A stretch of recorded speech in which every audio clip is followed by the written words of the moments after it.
Good morning, everyone, and thank you for joining us for this month's TRFA webinar. We have developed this program to help deliver education to TRFA members. The audio for today's event will broadcast through your computer speakers. Be sure they are turned on and the volume turned up. All participants have been placed on mute. This will help us to better hear and understand the presentation. If at any time you would like to ask a question, please use the question feature or the raise your hand feature located on your screen. Only the presenter and I will see your questions. At the end of the presentation, I will read any questions that were not answered during the webinar. At that time, you will be able to enter more questions into the questions feature. All participants will remain on mute. Lastly, I want to let you know that this webinar will be recorded and shared on TRFA website for member access in the future. Today's webinar is Thermoset Curing, Fundamentals and Applications. This presentation will be made by Dr. Jeff Gotro with Innocentrics. Dr. Gotro is no stranger to TRFA. He has over 35 years of experience in polymers, having held scientific positions at IBM, Allied Signal, Honeywell International, National Starch Electronic Materials. Jeff authored a chapter in the Encyclopedia of Polymer Science and Technology on thermosets in 2017. Please welcome Dr. Jeff Gotro. Okay, good morning. Today we're going to talk about curing, an interesting topic and a basic tenet of thermosets. So our agenda today is I'll provide a brief introduction to sort of set the stage. And then we're going to talk about two very important concepts in thermoset curing. One is gelation, or the gel point, and how that impacts the cure and how that impacts processing. And the second is called vitrification, the formation of a glass to vitrify, and what are the implications during curing of the vitrification process. And then I'll present a case study where we'll see how gelation and vitrification are actually involved in the curing. And then we'll talk about another way to measure the curing, and that's using rheological methods. And then we'll summarize. So let's get started. So as we know, one of the unique features of thermosets is they start out as small molecules, and through a process called curing, then we do chemistry. So, you know, epoxies and vinyl esters and polyurethanes, they all cure with chemical reactions, and they cure at a given speed depending on the chemistry and the temperature. So all of these molecules start as small molecules and they go into cross-linked networks. The two concepts that we're going to spend a lot of time talking about is gelation. And gelation is an irreversible transformation. So once the material gels, it's always gelled, because as you'll see in a minute, it's driven by the chemistry and the formation of this intractable continuous network. And really it's the transition from a liquid to a gel. And what we'll find out is gelation is important because that's the end of the process window. Vitrification, on the other hand, is potentially reversible, and it may or may not occur depending upon the thermal history. So we're going to spend some time showing you, and specifically in the case study, how vitrification can impact the curing process. Okay, so one of the things we're going to talk about is when we're going through our curing process, we have to have a way to measure a cure. So one of the most important ways to measure the cure is through the glass transition temperature, or TG. And there's several methods, but the most common is to use differential scanning calorimetry. And we'll just use DSC for short. And that's where you measure the heat flow as a function of temperature, and you can measure things like the glass transition temperature or the melting point. Another one we're not going to spend a lot of time on, but I have some data that we'll show you, is the thermomechanical analyzer, or the TMA. And here you can get the linear expansion, coefficient of thermal expansion, as well as the glass temperature. And then the last one we're going to work on is the DMA, the dynamic mechanical analysis, and this is where we measure the modulus as a function of temperature. So we're going to spend some time showing you the DSC data and in the case study a little bit of dynamic mechanical analysis data, DMA data. So like we mentioned earlier, we start with small molecules. These can typically be monomers or oligomers. In some cases, they're a little bit longer than monomers. And then by suitable activation, typically thermal, you put it in heat, but you can use UV light. You can do some cross-linking with E-beam, but we're going to focus on thermal just to make it simple. You start to react the small molecules and you start to get linear chains. So we don't have enough time today to go through all the chain extension chemistry. But when you first start reacting epoxy molecules with amine molecules, they first form linear chains. And then over time, then as you see in C here, you start to get these branches, because now we have multifunctional cross-linking points. So that's another key piece. We need to have a multifunctional. So here we have functionality of 3 combining with epoxy, which is a functionality of 2. The epoxies have typically, like bisphenol A epoxies, have an epoxy group on each end. Some of the Novolacs and the multifunctional epoxies have more than 2 functional groups. But you need to have at least some multifunctionality in order to get cross-linking. So now you start to form these branches. The molecular weight is getting larger. The viscosity is increasing. But then you get to this point where you have a continuous network or continuous chain all the way through. And this is what's called the gel point. And you notice, though, that there are still unreacted materials at the gel point. And we're going to talk a little bit in more detail about the gel point coming up. So in terms of what you're seeing, I call this macroscopic view of cross-linking. We start off with this liquid, and then at the gel point, we have this elastic gel, and it's not fully converted, as you'll see.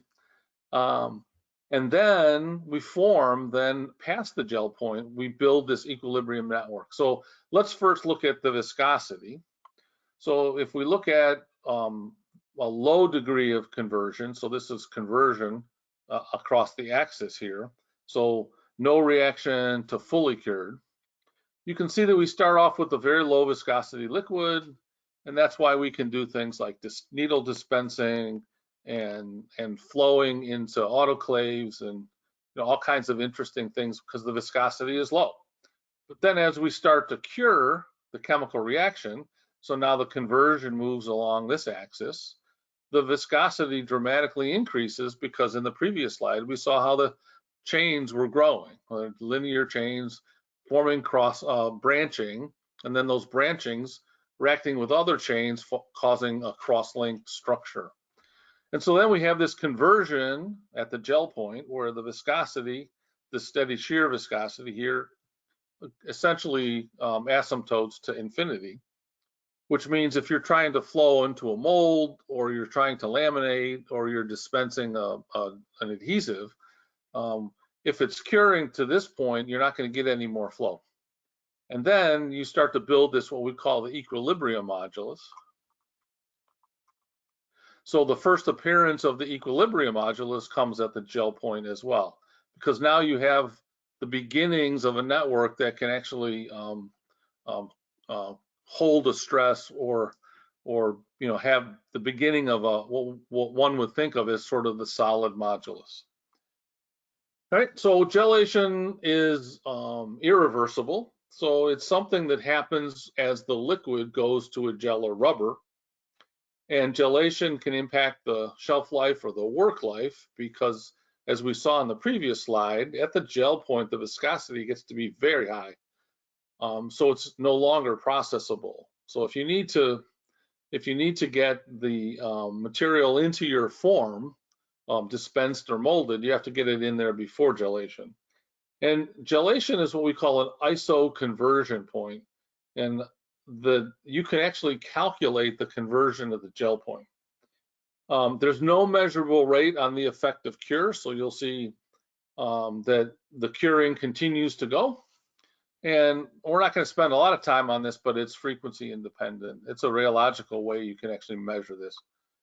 Now, one way to do this is use rheology.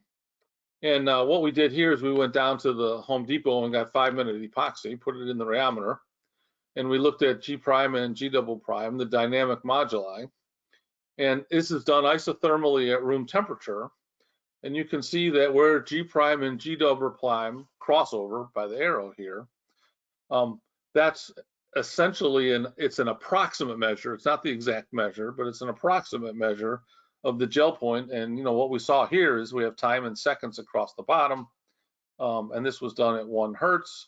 You saw that this crossover, right, the gel point, occurred right about 5 minutes for this 5-minute epoxy. And so when it says 5-minute epoxy, the 5 minutes means the gel point. Because again, like we said, if you don't put the parts together before 5 minutes, once it gels, it's going to be hard to get a good bond. So here's kind of a practical example of the gel point. Like I mentioned before, if you know the chemistry, then you can actually calculate the gel point. And let's just use a fairly simple example here where we have an epoxy-amine reaction. And we're using a difunctional epoxy, so like a bisphenol A epoxy. And we're going to cure that with an amine. And typical amines that have 2 NH2 groups on them have a functionality of 4. So we see here F1 is equal to the functionality of the amine is 4. The functionality of epoxy is 2. And so there's this equation, and it's well known from Paul Flory, who's a Nobel laureate in polymer science, that you can use this equation then to calculate the gel point. Now let's just do a simple example. When the reaction is B, which is the stoichiometric ratio, right? If B is 1, so a lot of people make epoxies and cure them at what's called a 1-to-1 stoichiometry. The amine and the epoxy groups are in equal amounts from a weight basis. Then when B equals 1, then the gel point is about 57%. So you get about 58% cure in this simple two functional epoxy with 4 functional amine. The gel point occurs at about 58% conversion. So notice that it's not fully cured at the gel point, but it forms this a large, long, infinite molecule at the gel point. And so what that allows you to do is to do a lot of things up to 58% conversion. And that's in the prepreg industry, that's what they do. They do reaction. They advance the chemistry to 40 or so percent so that it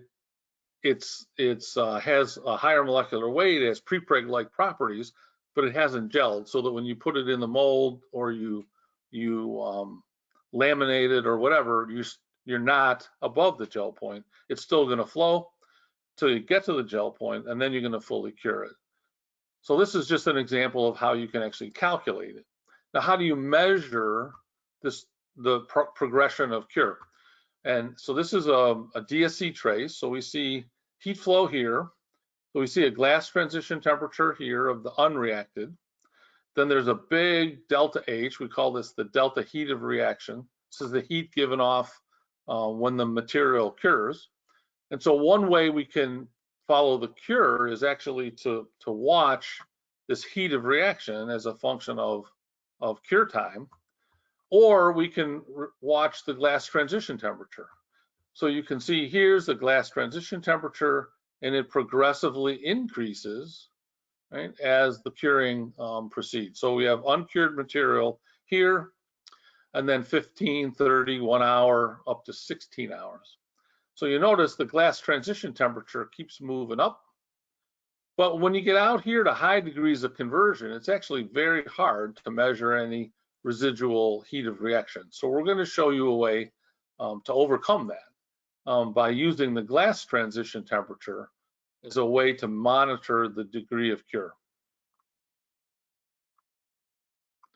Okay, so there was a very, very seminal paper back in the early 90s by John Gillum and this guy Wissenracket was his graduate student, and they did some very, very nice work where they looked at the glass transition temperature is on this axis, and then the cure time is on this axis, right? And we're plotting it as log of the cure time because it's easier to look at it this way. And so what you see is that, you know, the glass transition temperature is very low, and then with different cure times, the glass transition starts to increase. Well, what are all these curves? Well, the first one is at 100 degrees C. So you'll see in a minute, these are all at different temperatures. So at 100 degrees C, you can see that the shape of the curve has this S-shaped curve. And one of the things that we're going to talk about now is we're introducing this concept of vitrification. So vitrification is when the glass transition temperature equals the cure temperature. So you can see as the network structure builds, the glass transition temperature increases. And now I've denoted here, here's 100 degrees. And at TG equals T cure, this is where the vitrification occurs. Now we're going to look at this a little more carefully at additional cure temperatures. So you can see this, the next one, 120, 140, 150, 160. So here with the little red arrows is where TG equals T cure. So this is the vitrification point. Now, one of the things that you'll see is past the vitrification point, the reaction slows down dramatically, right? It's very fast before the vitrification point, but it continues for a while up, it increases a little bit, but then it levels off. So we're going to look at this a little bit differently in a couple slides. And the other thing here is that at 180, there's no vitrification. Since the ultimate glass transition temperature, we measured the Wissenracket and Gillum measured this independently. It's 178. So the fully cured glass temperature is 178. That's when you get 99.9% cure. So if you cure it at 180, there's no vitrification, since the TG infinity is 178. So it's below the cure temperature. Okay, so vitrification occurs depending upon the thermal history. So the glass transition increases, right? So as you start to cure these materials, TG increases from below T cure to above T cure as a result of the reaction. And vitrification only occurs when the cure temperature is less than TG infinity. So this is one of the take-home messages of the seminar, or this webinar, is you need to know what your fully cured glass temperature is, and if all possible, your cure temperature should be above that, because you can't vitrify if the T cure is greater than TG infinity, and you will vitrify if the T cure, as we show here, if the T cure is less than TG infinity, then vitrification could occur. And that could have some implications in the kinetics of your curing process. And like we showed on the last slide, vitrification starts when TG equals T cure. Now, the good thing is that this is reversible by heating. So if you actually take a material that's vitrified and you take it above the curing temperature or its glass transition temperature, then it will be reversible. It will devitrify, turn back into the cross-link network and continue to cure. Now, the biggest thing about vitrification is you get this dramatic slowing of the rate of cure. So it goes from transport limited kinetics to what we call diffusion control. And you can see this as a large increase in the modulus and this frequency dependent loss peak. We're not going to spend, we don't have enough time to go through some of this stuff, but I'm just going to put that in there as a, to be complete. All right, and as I mentioned earlier, B staging or partial curing, you vitrify prior to gelation. So it's a way to then get you film-like properties, increase the molecular weight, but it's still workable when you laminate or lay up the prepreg later. All right, we're going to look at something called time temperature superposition, and it'll show you very dramatically the impact of vitrification. So what we're going to do is we're going to take those curves before, we're going to take the TG time curves, and there's an equation called the WLF equation, where you can actually shift these curves and form this master curve. So we're not, again, I'm going to show you the master curve after it's formed. We're not going to go into a lot of the details of the WLF equation just due to time. But what we do here is, remember we said TG equals T cure, that's vitrification, and we've marked them on the arrows. So this is the same data set we looked at before, the TG log time. But in this case now we're going to choose 140 as our reference temperature. And then we're going to shift these curves to the left, and we're going to shift the high temperature curves to the right. We're not going to do any vertical shifting. We're just going to shift them on the horizontal axis. And that's part of what we do with the WLF equation. And you form these master curves. So you can see here, here's the glass transition temperature. So as the TG goes up, you increase the cure. And this is the curing time at 140. Now you can see now we're at the reference temperature. So this you notice something that's very interesting. They all fall on this same curve until they get to the vitrification point. So if we look at TG equals T cure at 100, right? You can see that where TG equals T cure right here, we're still on this steep increase in the curve. So the kinetics are moving along quickly. But then when it vitrifies, i.e. it turns into glass, you can imagine then the reaction is much slower when it's in a glassy than when it's in a rubbery region, because it's rubbery or viscous down here. All right, and you can see then here's 120, and what happens there is I've put this curve in. So you can see it vitrifies. It continues to react for a little bit of time, but then it turns over and the reaction rate slows way down. So look at the rate, which is the slope of this curve, right? TG time, versus on this part of the curve. And you can see that here too. 100, it goes up a little bit, then it slows way down because this is reaction in the glassy state. This is reaction in the liquid or the rubbery state. Much more segmental mobility here, where the epoxies and the amines can kind of find each other and chemically react. But now if you're in a really rigid material, glassy, which vitrification means transition to glass, the reaction kinetics slow way down. And you can see that here in these curves. And there's one more I've highlighted here. Whoops. Right? And that's now at 140. You can see that we vitrify here, but then 140, it goes up a little bit and then slows way down. And you can see that the reaction rate in the glassy region are pretty much the same. They're parallel because it's reaction in a glassy network.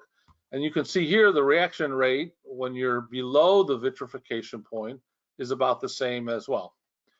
Now, there's one thing here that's really important, is notice that the glass transition temperature is about 20 degrees C above TVIT. And we're going to show you some examples of this coming up. So one of the things that people ask me about is, well, but Jeff, can I still cure, a little bit below the ultimate TG because TG is going to go up about 20 degrees C.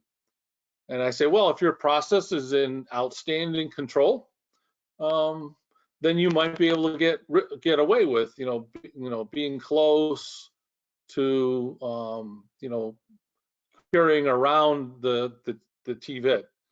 But most people, to get, number one, or as much as full conversion, and to get the reaction to go fast, so you don't have to spend a lot of time in your curing process, the rule of thumb is T-cure should always be greater than TG infinity. And remember, we use the term TG infinity to be the ultimate or the fully cured glass transition temperature. So that's take-home message number one, is be aware that your material can vitrify if the cure temperature is lower than TG infinity, and that dramatically slows the rate of reaction, and you might not get a fully cured material. Okay, the next thing is we've seen now how we can see TG time. Let's look now at the glass transition temperature as plotted as a function of fractional conversion. So what does fractional conversion mean? Well, this is just percent cure, but it hasn't been multiplied by 100. So 0.8 is just, 0.8, and if you multiply by 100, that would be 80%. So this is 0% conversion, and this is 100%, right? And again, what we've done here is we have 100 degrees, 117. These are all different cure temperatures. And we've plotted the glass transition temperature as a function of conversion. So low cure to high cure. Okay? And you notice they all fall on this same line. And it has this curious shape. Okay? And a lot of people, when they think about cure, they think about TG time, which is in the last slide, where we saw that it goes up and then plateaus. But this is TG versus percent cure, and in all situations, this is data from Wisson, Rackett, and Gillum. I've actually done work in looking at epoxy systems and cyanide ester systems. They all follow the same curve, and in fact, they follow this thing called the Di Benedetto equation. We're not going to get into the detail, but if people are interested in that, they can get with me after the webinar and we can go through this. Now, one of the things that's pretty important is when I do some of my consulting work, the first thing I ask them if they're having trouble curing is, have you measured how how fully cured the material is? And they go, yeah, we get it, it's about 90% converted, 85, 90% conversion. And I said, okay, that's a very interesting number, but that tells me what the problem is. Why does that tell me what the problem is? Is between 90% conversion, right, and 100%, which you can never measure essentially, but 99.9 just to say fully cured, the glass transition temperature goes up 5.4 degrees C for every percent conversion. So if you look here at 90%, right, the glass temperature is about 130, but what's the fully cured glass temperature up here? It's around 180. So if somebody says, oh yeah, 90% I'm fully cured, you got to think again.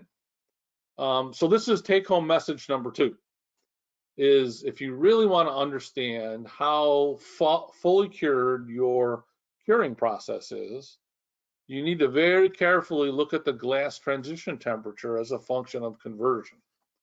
So you need to get that glass transition temperature to get plateaued out in the TG time plot. And you have to make sure that when you do that TG time plot to get the fully cured glass transition temperature, you're curing it at a temperature above the fully cured glass temperature. And then you can build one of these curves, okay? And like I said, you can model this and it's pretty much, pretty much universal. All right, so let's go in and I'm sort of setting the table here with some of the background basics, some of the fundamentals. But let's see how this actually plays out in a real life situation. So we have a customer using a two-part epoxy encapsulant. So they did this in two parts. So they cured room temperature for 24 hours. And they followed it with an 80 degrees C cure for 6 hours.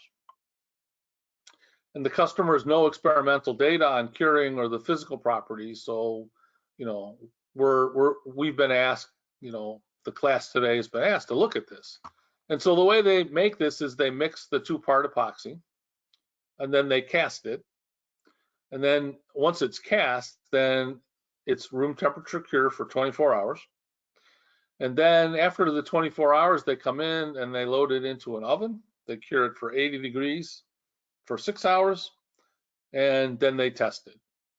So what we're going to do is we're going to mix the material and look at it with the DSC. So we're going to get that. Remember, I showed you that slide where we had a bunch of different DSC curves where the big peak underneath the curing exotherm goes down as a function of time. Well, we're going to look at the time 0 right when we mix it. Then after curing, we're going to look at the DSC again and see what's happened at room temperature. And then we're going to cure it at 80 degrees C and then find out what happens at the end. And there we'll use DSC. I'll show the TMA data in summary form, but due to time, we're just going to go through the DSC and the DMA, the dynamic mechanical data.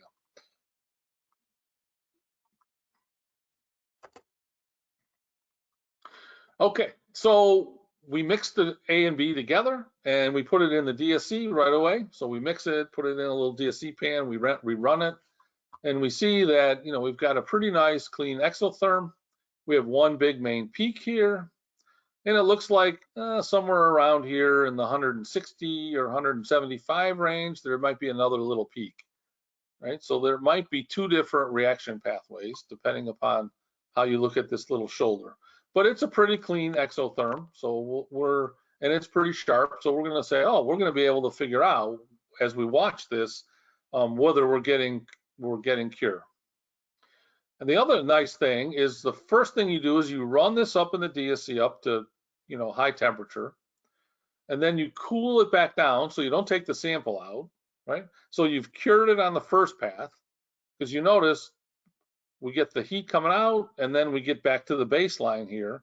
There's no more chemical reaction going on out here. So we've got this material fully cured, right? So this is another really nice way, a simple way to figure out what TG infinity is you heat the material to a relatively high temperature. Be careful, don't do any degradation though, don't go too high. And then when you get to this temperature, you cool it back down in the DSC and you rerun it. And then when you rerun it, this is called the DSC second scan. So now you do a second ramp, and now you can see you have a nice clean glass transition temperature. And the way that you define the glass transition temperature is you see that there's this endothermic step change, right, in the heat capacity. So we're looking at heat flow over here, and exotherm or heat out when it gives off heat is up. So this is endotherm because it's coming down. This is the glass transition temperature. And you use the software to draw these baselines, and the midpoint here is what we call the glass transition temperature. And you see that for this mixture, it's 131. Very typical glass transition temperature for a bisphenol A epoxy cured with an amine. So that's not unsurprising, okay? So the next thing is, all right, we did the 24-hour room temperature cure, and we put it in the DSC, and now we get this endothermic deflection, right? And TG is sort of right around in here, but you say, what is this crazy peak? Well, this is what's called an enthalpy relaxation peak, and this is due to the aging or non-equilibrium cooling. Again, if you want to get more information on enthalpy relaxation, contact me and I can send you some resources. We have some really nice articles on polymerinnovationblog.com where we talk about enthalpy relaxation. But what's interesting is the TG is 55. Now we know TG infinity is what? 131 from the last slide.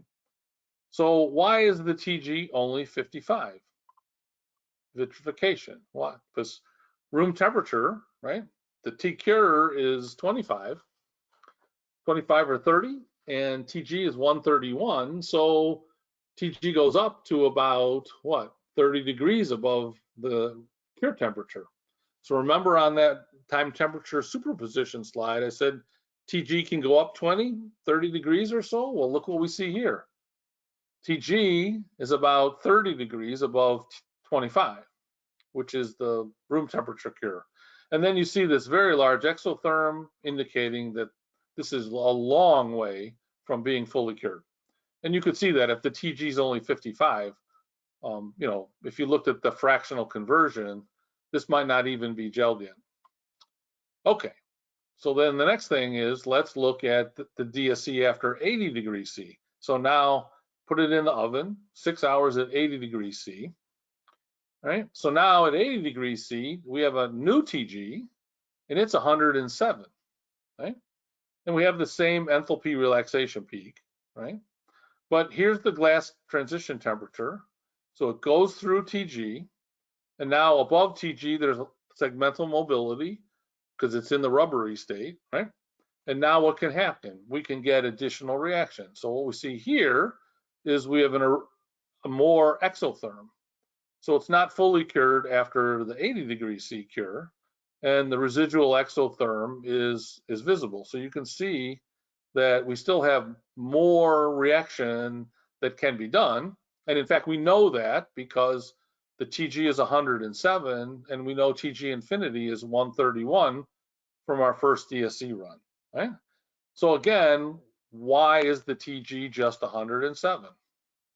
Vitrification, because again, the cure temperature of 80 is less than TG infinity. So as the TG increases, you vitrify. And then like we saw before, what's this glass temperature? 107. What's the cure temperature? 80. It's about 27 degrees C from the cure temperature to the TG, which again, this completely different chemistry system fits in the time temperature superposition data that we talked about earlier. Right? So the pieces of the puzzle here are all starting to fit together, is that the TG T cure relationship is totally important, and you need to really understand that when you look at the curing process. Okay, so let's talk a little bit about DMA first. I'm going to do just a little bit about DMA because I want to show you some DMA data on these materials as well. So this is what's called the single cantilever beam geometry, and it's good for solid samples. And one of the drawbacks is that you have these clamps, and you have to be careful with clamping. A really nice way to do medium to high modulus materials is what's called 3-point bending. And you put a bar across the 1, 2 stationary fulcrum, and then you bend it in the middle, and that's why it's called 3-point bending. You support it at 1 and 2, and then at the third point, then you deflect it in a sinusoidal way. You have to put, you need a restoring force, so this can oscillate. And you have to actually be very careful when you apply a preload, so that when you get the material deforming, then you get a good sinusoidal deformation. Again, if anyone wants more information on DMA, contact me afterwards, and I can point you into the right direction for some information on how to do careful DMA measurements. The nice thing about the 3-point bending is clamping effects are eliminated. So any of the squeezing or deformation that you might cause here is eliminated with 3-point bending. So what we're going to do now is we're going to use this DMA after the 80 degree C cure. And so now we have the storage modulus on this axis. And you can see that's this curve right here. So it decreases slightly with temperature until you get in the vicinity of the glass transition region, and you see this big drop. Analogously, if you look at the loss modulus, you can see that the loss modulus has a peak. And then the other thing is tan delta. This is the tan delta peak here. So let me bring these in. So the initial softening happens at 106 degrees C, right? Where did we see our TG in the DSC? It's about 107, so that's pretty consistent. And then we get this 115 is the peak in the G double prime peak, or the E double prime peak. And then 126, 127 is the maximum in the tan delta peak. So you can see the tan delta numbers are on the inside, the loss modulus on the outside, and the storage modulus over here. Now, what another good take-home message is, you notice that the glass transition is not a point, but it's a range. You start around, well, a little bit lower than 105 actually, or 106. But when you draw this intersection, you define at least one point, the onset of the glass transition.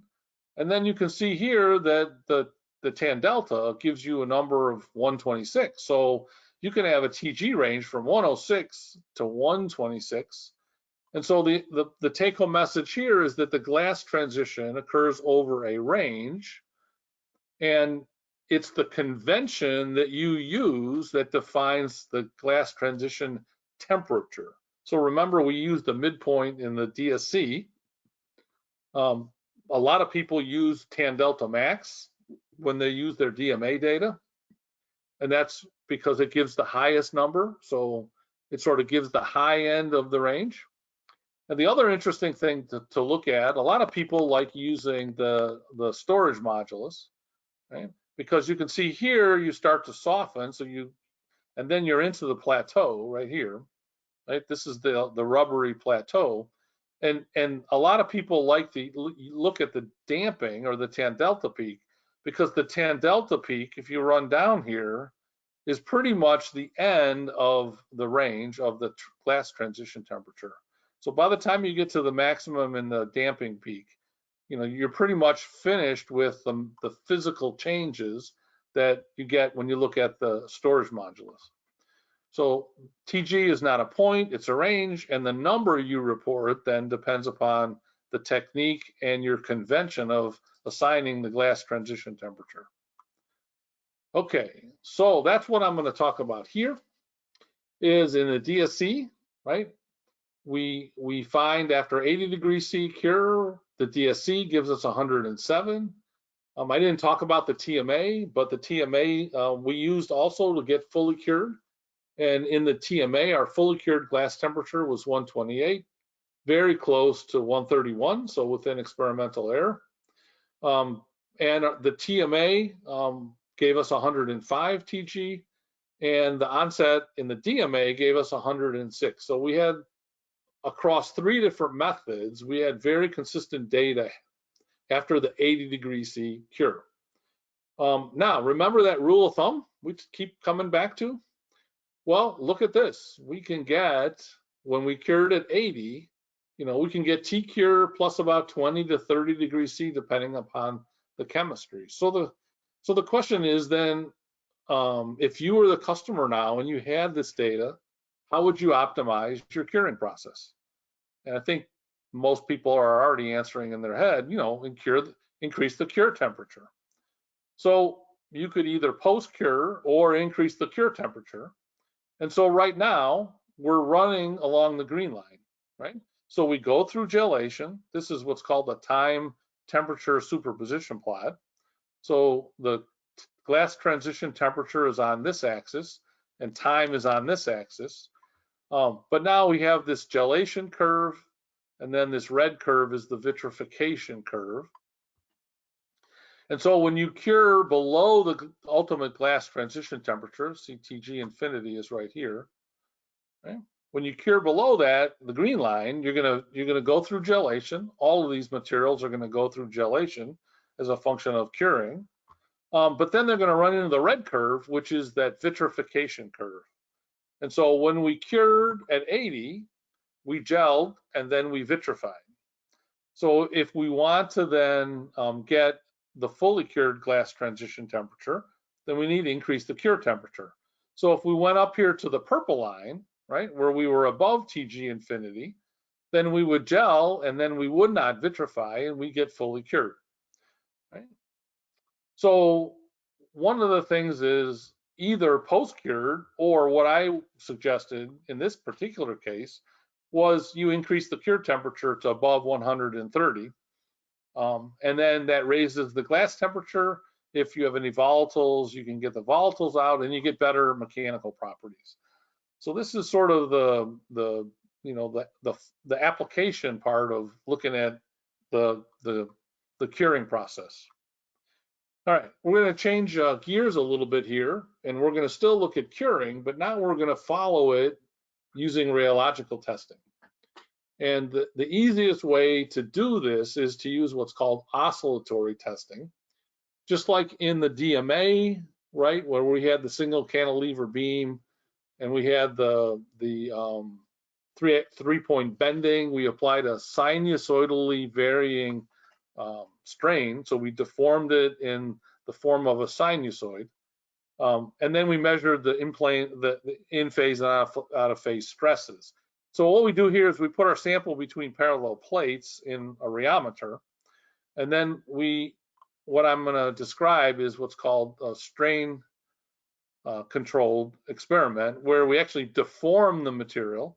So the deformation is a sigma naught, or initial stress, in a sinusoidal variation. So we actually deform, up here, we deform the material with a strain amplitude. So how far the upper plate moves in a sinusoidal variation. And we can control the frequency and we can control the strain amplitude. So when you're doing this in your rheometer, these are things that you can experiment with to get a good signal. Right, and we used a 20 millimeter plate diameter. We used 1 hertz frequency, 5% strain. So remember I told you that's one of these things you can fix, and the frequency you can fix. Most people do these at a fixed frequency and a fixed strain amplitude. And this was at room temperature, and we tested up to 40 hours.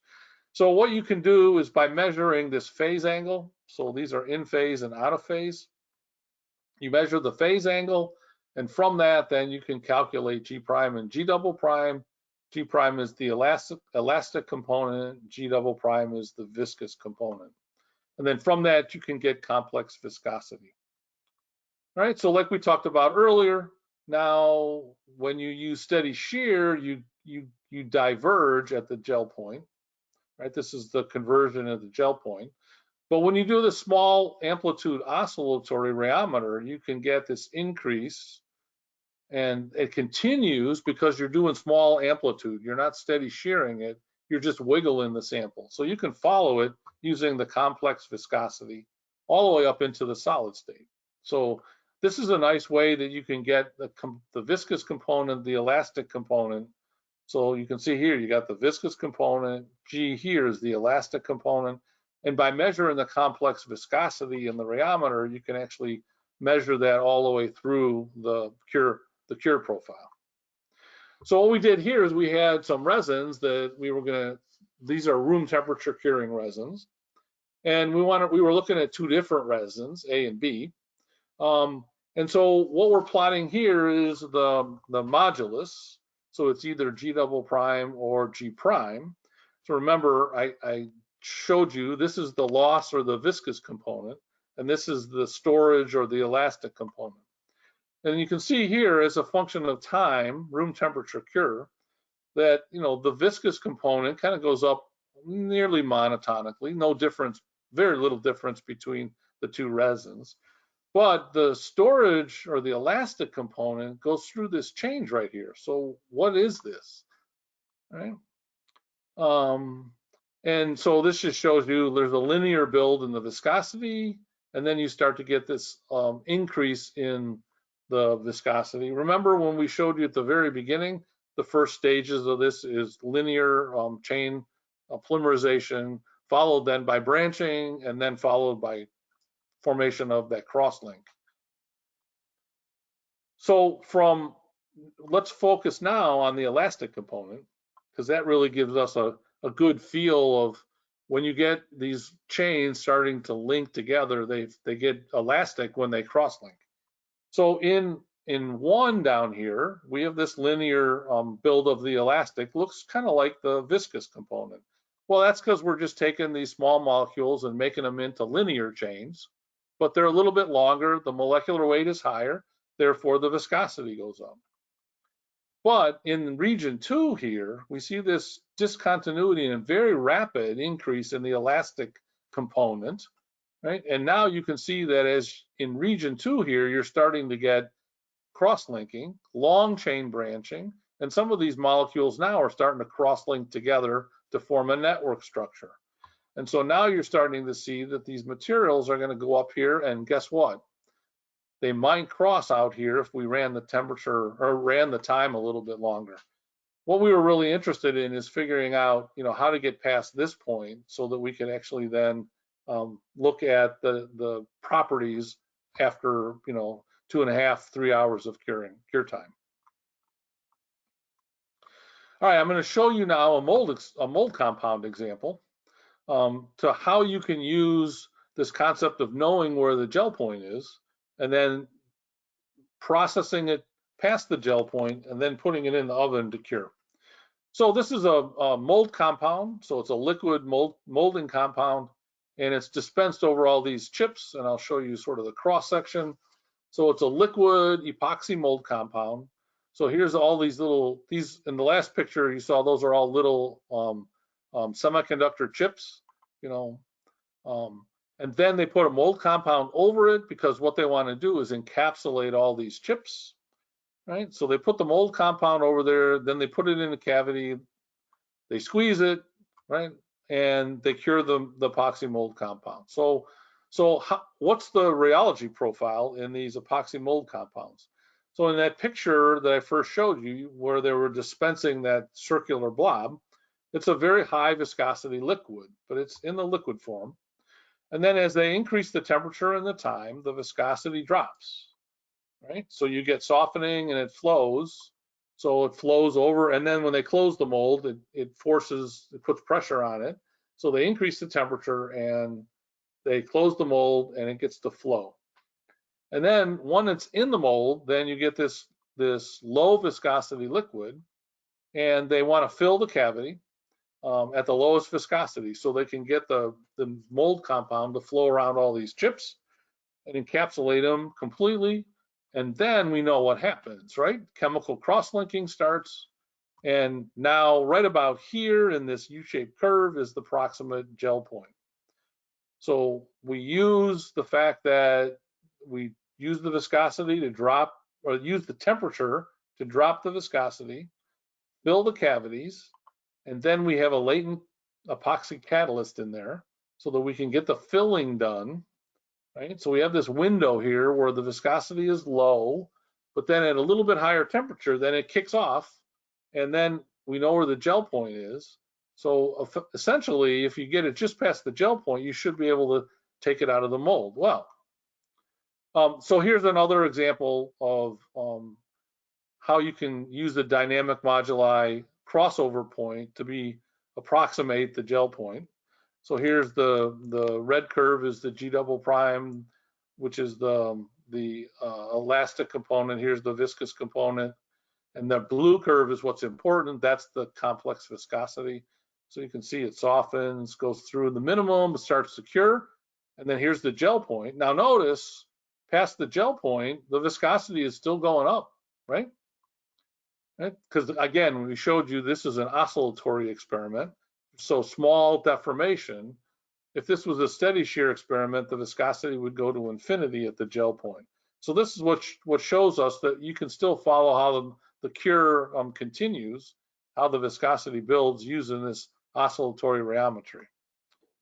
Okay, so we're going to show you now here, this is fractional conversion again. So remember, we did that other curve, we kind of had it the other way, but so this is 80% cure, 100% cure, and these different colored lines are temperatures in the mold. And the study, Hitachi Chemical did this work. They needed more than 40% degree of cure to release from the mold. Well, guess what do you think 40 degrees or 40% degree of cure is? That's the gel point, right?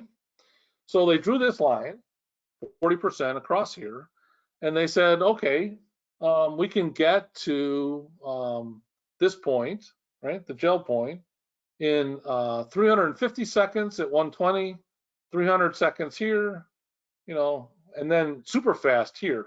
So which one do you think they chose? Well, they didn't choose the fastest one, right? Because it would set up before it had time to completely fill the mold and encapsulate.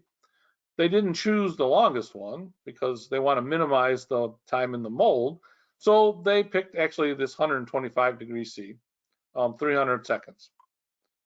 Right? And so what they did is they ran it for 300 seconds or 250 seconds. You can use either one of these actually. Run it for 250 seconds in the mold, and then what do? You take it out and you post mold bake it. So they use the same concept. They ran it in the mold, it gelled, didn't vitrify, it gelled, then they popped it out of the mold, and then they put it in the oven at above the TG infinity. So they cure these about 175 degrees C. So they come up here to the green curve, and they cure it, post-mold cure it, and you get full glass transition temperature in the mold. So you can maximize your mold time and throughput, and then you put these all in a big oven and post-mold cure them. All right?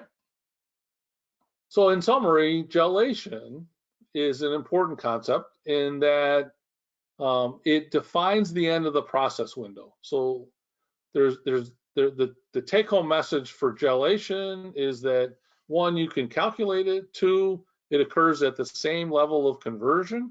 So remember we said in the very first slide, it's isoconversional, and then it defines the end of the process window, right? So you get it to gel, then it'll have some dimensional stability. You can pop it out of the mold, put it in an oven, and batch cure, hundreds of these pieces in a single oven at the T cure greater than the final TG. And the other thing is we saw in the viscosity data that the cure rate doesn't change when you go through the gel point. So let me just back up for a minute. This is worth showing you. I mentioned it in passing. We were moving along pretty quickly, but you can see here at the gel point, approximately the gel point, you can see the viscosity, the rate doesn't change. See, here's the gel point right here. You can see the rate of viscosity increase and the rate of the elastic component increase here, because this is the elastic component. The rate of the elastic component or the rate of the viscosity increase doesn't change when you go through gelation. Not so fast, as they say, when you get to talk about vitrification.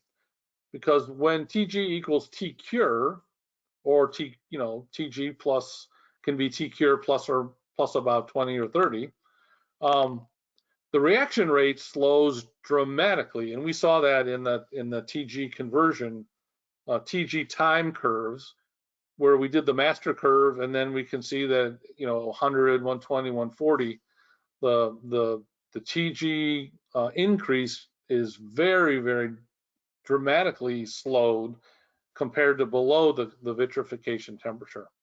And remember, our rule of thumb is TG can reach T cure plus about 20 to 30, depending upon chemistry. And then we showed you that TG conversion relationship that has that kind of that hockey stick kind of shape. And TG is equivalent to conversion as a measure of degree of cure. And remember that TG increases dramatically between 100 or 90 to 100% conversion, because the final few cross-linking reactions from the 90% conversion up to 99% conversion, those final cross-links, really lock the network down, and you get a very large increase in the glass transition temperature. So with that, I think Catherine will open it up for questions.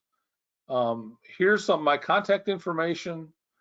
And I made a couple references to polymerinnovationblog.com. I have a lot of material on polymerinnovationblog.com. I have multiple ebooks where I go into much more detail on some of the concepts that we didn't have time to talk about today. So go there, and there's a search bar on the right-hand side. You can go and look around and find all kinds of information. So thank you for your attention. And I think Catherine is going to help us with questions. Yes, thank you so much, Jeff. So if there are any questions or comments from the audience, please submit them in the questions box on the GoToWebinar screen.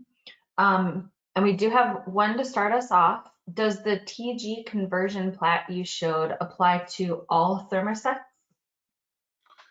So let's go back to that slide, because this is, when I first was learning all this stuff, I was like, wow, this is pretty cool. So the question is then, does this curve work for various types of chemistries? And so this is work that was done at Princeton University in Professor Gillam's department. This is epoxy amine curing. I've used this same kind of, I've published some papers on this, using epoxy imidazole curing. So, and various types of epoxies. I've found this same relationship with cyanate esters. So when you cure cyanate esters to form, these triazine ring structures, I've used multiple different types of cyanate esters. They all follow the same shape. Now, what I found with the cyanate ester material was, because the cyanate ester had 300 or so degrees CTG, between 90 and 100, this didn't work. It was much larger than this, actually. So you can see here we go from 125 to 170 or 80 or so. So 130 to 150 degrees up, right? 54 degrees up if you use this relationship. But in some of my work on cyanate esters, between 90% and 100% cured, you could get 60, 70, 80 degrees increase in the glass temperature. So the shape is the same, the actual magnitude might change. Great, thank you. Are there any other questions from the audience?